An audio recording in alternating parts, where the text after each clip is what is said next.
Hey, scrappy people, it's Traci Reed here today, and we are starting in Photoshop with the Harvest Moon collection because I'm going to be adding journaling to this Traveler's Notebook signature in Photoshop before I print it, and I'm creating a custom text box by using the pen tool, and I set it to path rather than shape up in the top toolbar, and I'm adding anchor points around the leaves in the collection or in on the Traveler's Notebook page. And then once I had that done, all I did was use my text tool, click inside, and I pasted my text from my Instagram post regarding this this photo. So you can see I'm just sort of going through with my pen or my direct selection tool, and I'm adjusting the text path here and there so that I can fit all of my words in. And I adjusted the distance between my lines in the text box as well, or the text character toolbox as well, tool panel, so that it would fit on all of the lines. This is fairly advanced Photoshop work, so I'm not going to dwell on it too much. I just wanted you to see how I added my journaling to the layout before I move over into paper. So this layout is kind of hard. It is about my beloved pet. We lost him actually while I was designing this Harvest Moon collection. So I think a little bit of my feelings got into this collection. And so you'll see with some of the word bits that it fits the vibe of this story pretty well.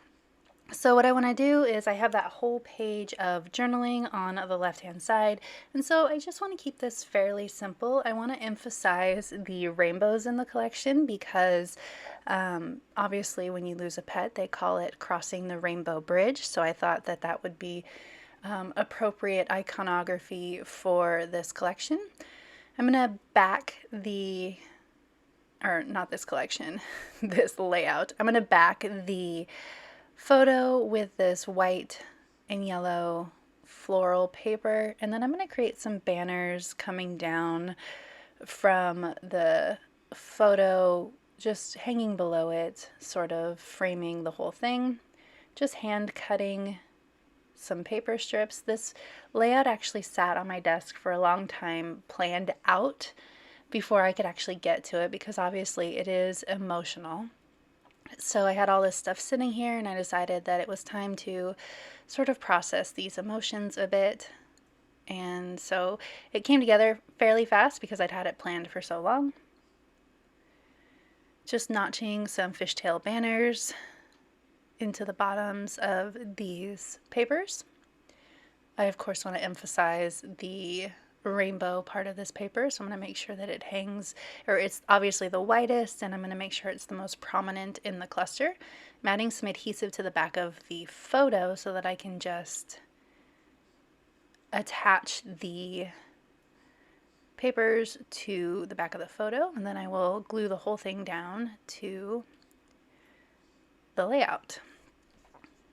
Maybe. There we go. So I'm just adding in some adhesive that also holds everything together while I get it situated. I thought that that reddish brown wood grain was perfect as a background for this paper because it matches the reddish brown of my dog, and so it's just like the perfect little stage setting color for this layout. I'm going to replace the story of today banner with this Happy Days with You banner instead. They're the exact same size, so I popped it up on pop dots, but it covers the other one perfectly.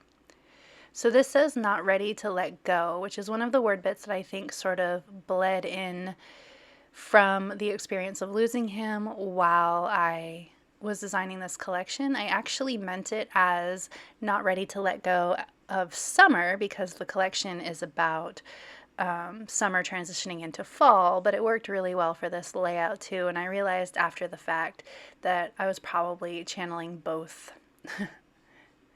So I'm gonna I added a journaling label up at the top for clustering. Then I'm going to add some hearts and some rainbows and also these butterflies too. I don't think I add any florals. The florals on the left hand side are enough for the whole page, but I wanted to definitely add in some hearts and some rainbows around the page.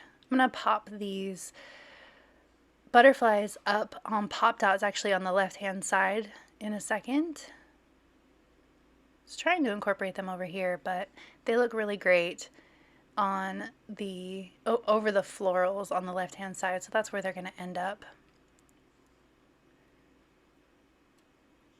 eventually. Always can add in another heart. I like that the colors in this collection, while they're not specifically masculine, they work really well for this sort of masculine page with my boy, while also being fairly feminine too with the iconography. So it works out for a page with the both of us really well. Plus it matches my bedding, so that's always good.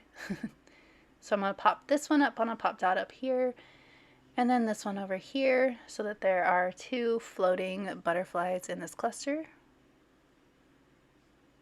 Perfect. So now I need to decide what to do with the rest of this page, seeing if any of the florals will work, but there's no sunflowers on the left hand side in those floral clusters, so I wasn't sure what to add. Everything just seemed sort of not inappropriate, but just too much. So instead I'm going to add a title with these Cocoa Daisy letters that came with their October collection. I just happened to get it like when I was going to start doing this layout, so I had them quick at hand. They're the perfect color, and I really love the font too. I hope we get lots and lots and lots more of these alphabets. Specifically, it is the perfect titling font. So I'm going to put as my title Missing You. I'm just trying to make sure everything lines up perfectly. And I started from the G because I knew that I wanted to make sure that my title was sort of right aligned. So I started with the furthest right letter.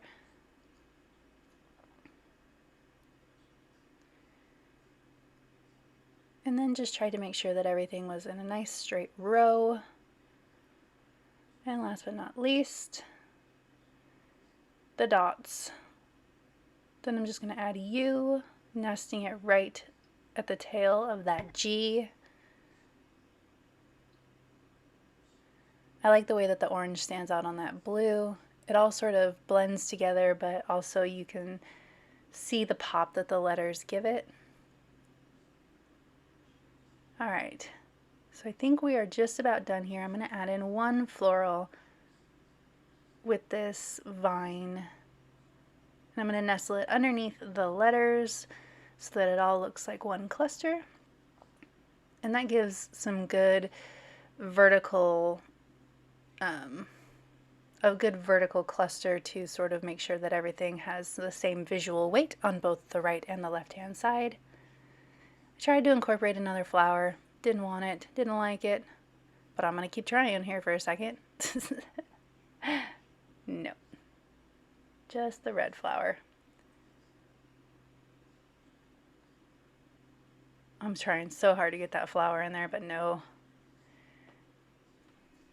I'm going to add in some journaling up at the top, just a note with his year of birth and the year that he was gone. And that is about it for this video. If you enjoyed it, I'd love it if you give it a thumbs up. If you're new here, go ahead and subscribe. I would love to have you. If you don't already, you can follow me over on Instagram. I'm at Traci M. Reed. I'd love to see you over there as well. I will leave a link to the Harvest Moon collection in the description box below, and I will see you next time. Thank you.